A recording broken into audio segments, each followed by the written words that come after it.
He calms the storm. Find out how Jesus can calm the storms of your life in this episode of 5 Minutes Closer. I'm Vaughn Weatherford, and this is 5 Minutes Closer. For the next 5 minutes, let's explore some biblical truths and apply them to your life. No podcast, including this one, can transform your life or give you what you really need. Only Jesus can do that. You can find out why in what I've called the first five episodes of 5 Minutes Closer.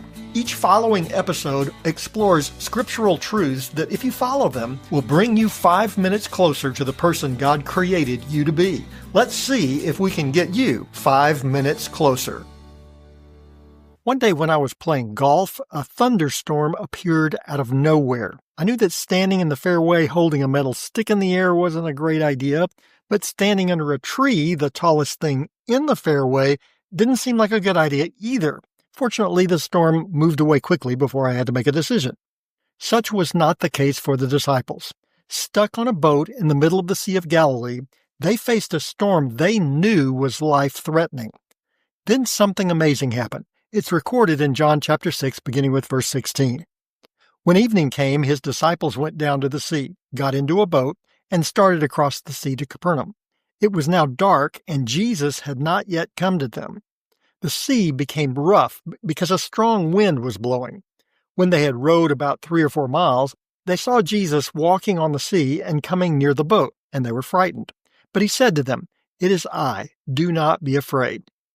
Then they were glad to take him into the boat, and immediately the boat was at the land to which they were going. The disciples had reason to be afraid. They all knew of boats that had left, never to return, caught in the storms that frequently blew across the Sea of Galilee. Jesus' voice changed everything.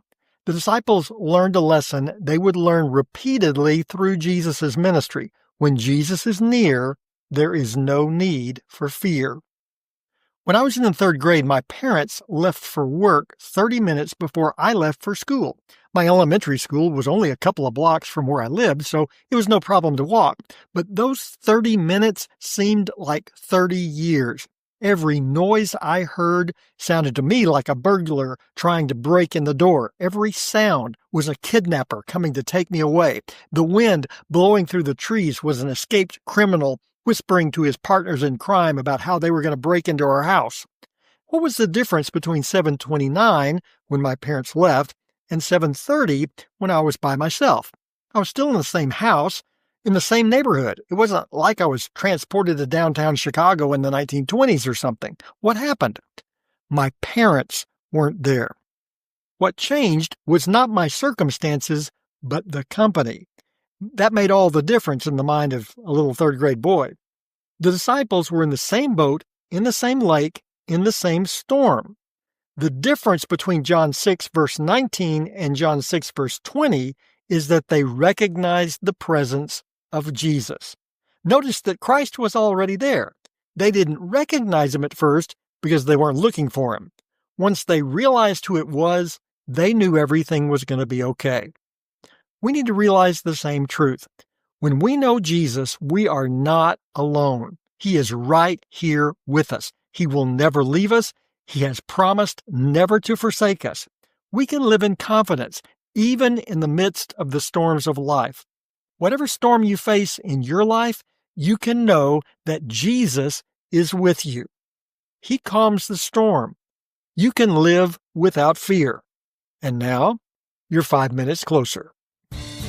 My prayer is that these 5 minutes have challenged you, inspired you, and caused you to consider applying God's message for your life from His Word. To find out more, visit our website at 5minutescloser.com. Join me next time to see if we can get you 5 minutes closer.